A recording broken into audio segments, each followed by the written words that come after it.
کہاں جاؤں؟ دنیا میں 1 انچ نہیں ہے، کوئی ملک نہیں ہے جہاں اے اللہ تیرا دین قائم ہو، جائیں تو کہاں جائیں؟ دیکھیے ہماری بندگی جزوی ہے، نمازیں ہم پڑھ رہے ہیں، روزے ہم رکھ رہے ہیں، مسجدیں عالی شان بنائی ہیں، مدرسے بھی بہت بڑے بڑے بن گئے ہیں، واقعتاً اس میں کوئی شک نہیں، لیکن سوال یہ ہے کہ اوپر جو چھت ہے وہ تو کافرانہ ہے، قانون تو اللہ کا نہیں ہے، کتاب و سنت کے احکام تو نافذ نہیں ہے۔ ہاں نماز ہے، روزہ ہے، حج ہے، زکوٰۃ ہے، تو نماز اور روزہ تو ہندوستان میں بھی ہو رہا ہے، تو چند ایک مسجدیں ہیں جنہیں وہ تاریخی اعتبار سے کہتے ہیں کہ یہ ہمارے مندر ہوتے تھے جنہیں مسجد بنایا گیا، ورنہ وہاں پر ہزاروں لاکھوں مسجدیں ہیں، آباد ہیں، لوگ نمازیں پڑھتے ہیں، کوئی روکتا ہے انہیں؟ ہم نے یہ ملک بنایا تھا کہ یہاں اسلام کا نظام قائم کریں گے۔ نماز تو آپ امریکہ میں جا کر پڑھیے، امریکہ کو کوئی اعتراض ہی نہیں، لیکن تم کہو کہ اسلام کا نظام ہم قائم کریں گے، نہیں کرنے دیں گے تمہیں کبھی بھی۔ تم چاہو کہ تم اسلام کا معاشی نظام قائم کرو، کبھی اجازت نہیں دیں گے۔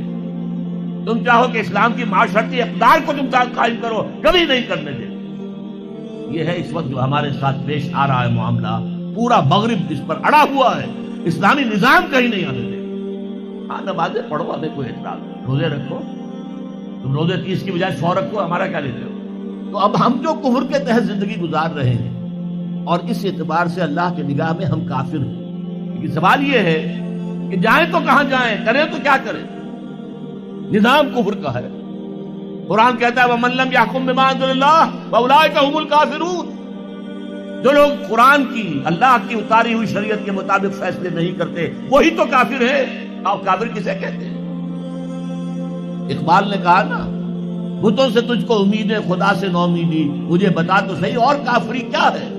تمہاری ساری امیدیں امریکہ کے ساتھ وابستہ ہیں، وہ مسئلہ طے کرا دے، وہ یہ کرا دے، وہ کرا دے، وہ معاملہ ہمارا، وہی تو سب سے بڑا چور وہی ہے، سب سے بڑا ڈاکو وہی ہے، سب سے بڑا اسلام کا مخالف وہی ہے، اور اسی کے پاس ہم جاتے ہیں۔ قرآن کا فتویٰ تو یہ کہ تم کافر ہو۔ ہاں انفرادی طور پر تم مسلمان ہو، اجتماعی طور پر، قومی سطح پر تم کافر ہو۔ وَمَن لَّمْ يَحْكُم بِمَا أَنزَلَ اللَّهُ فَأُولَٰئِكَ هُمُ الْكَافِرُونَ۔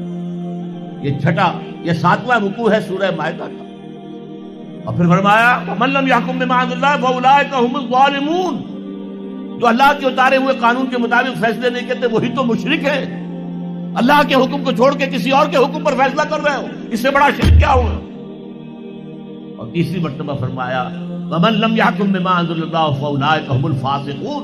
وہی تو فاسق ہیں، فاجر ہیں، وہی تو سرکش ہیں، وہی تو باغی ہیں، وہی تو غدار ہیں اللہ کے، جو اللہ کی شریعت کے مطابق فیصلے نہیں کرتے۔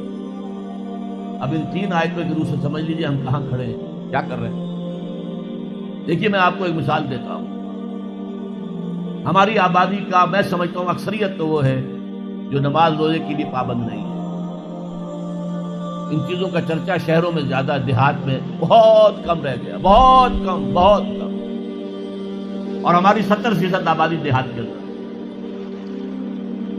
اچھا جو نمازیں پڑھتے روزے رکھتے ہیں، خاص طور پر شہروں کے کاروباری لوگ، وہ بلیک مارکیٹنگ بھی کرتے ہیں، وہ حسابات بھی غلط دیتے ہیں، جھوٹ بولتے ہیں، جھوٹ یا حلف اٹھاتے ہیں کہ یہ حساب ہم حلفیہ میں کہہ رہا ہوں یہ حساب صحیح ہے، جبکہ حساب غلط ہے۔ سودی کاروبار کرتے ہیں، اپنے کاروبار کو بڑھانے کے لیے سود کا قرضہ لیا ہے، سودی قرضہ لیا بینک سے، اپنی بلڈنگ بنانے کے لیے بہت بڑی قرضہ لیا ہے بینک سے، تو ان کی عبادت کیا ہوئی؟ وہ اس آیت کے ذیل میں آ گئے کہ نہیں؟ افتؤمنون ببعض الکتاب وتکفرون ببعض فما جزاء من يفعل ذلك منكم الا خزي في الحياة الدنيا ويوم القيامة يردون الى اشد العذاب وما الله بغافل عما تعملون۔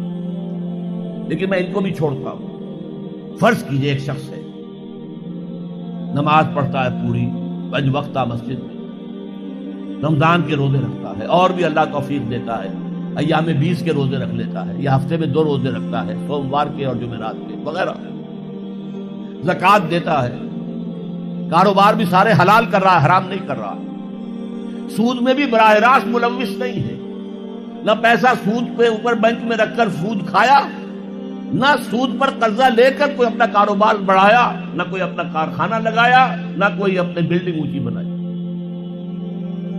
پردہ بھی اس نے اپنے گھر میں بالکل شرعی نافذ کر دیا۔ وہ اس پورے اسلام پر کاربند ہے جس میں وہ کاربند ہو سکتا ہے اس وقت، لیکن وہ اس قوم کا فرد ہے جو قوم اللہ کے فتوے کے مطابق کافر قوم ہے، جو اللہ کے فتوے کے مطابق مشرک قوم ہے، جو اللہ کے فیصلے کے مطابق فاسق و فاجر قوم ہے۔ قوم کے فرد تو ہم اسی کے ہیں۔ چور کا ہاتھ تو نہیں کاٹا جا رہا، ڈاکوؤں کو وہ سزا تو نہیں جا رہی سورہ مائدہ میں جو آئی ہے، ان کے ہاتھ اور پاؤں مقابل سم سے کاٹ دیے جائیں، یا یہ کہ انہیں ملک سے باہر دفع کر دیا جائے، قتلوا تقتیلا، ان کے ٹکڑے کر دیے جائیں۔ ڈاکوؤں کو کوئی سزا ملتی ہے ایسے؟ لیکن اصل میں جو لوگ شور مچا رہے ہیں وہ ہیں جو کہتے ہیں کہ یہ اسلامی سزائیں وحشیانہ ہیں۔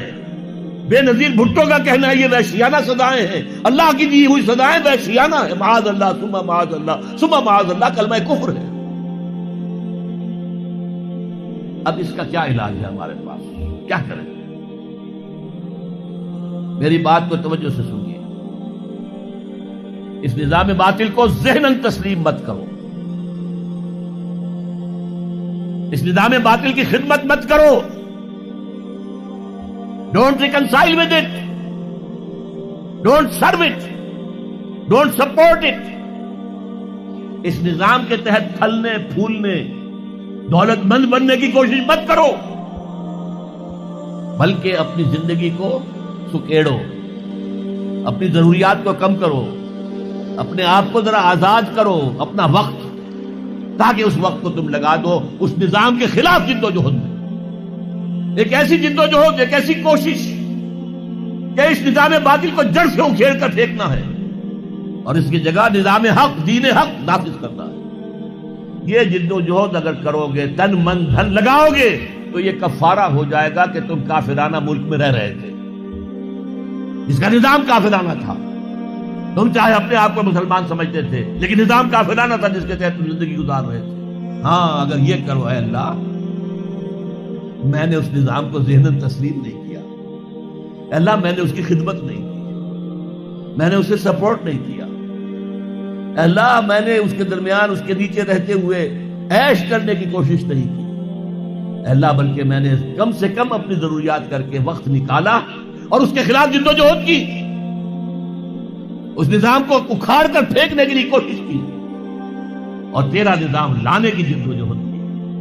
لا نہیں سکے تو اے اللہ ہم کیا کریں؟ ہمارے اختیار میں تو نہیں ہے، وہ آئے گا تو اسی وقت جب تیری مرضی ہوگی، تیرا منشا ہوگا، لیکن ہم نے اپنی زندگی لگا دی۔ اگر تو یہ ہے تو کفارہ ہو گیا۔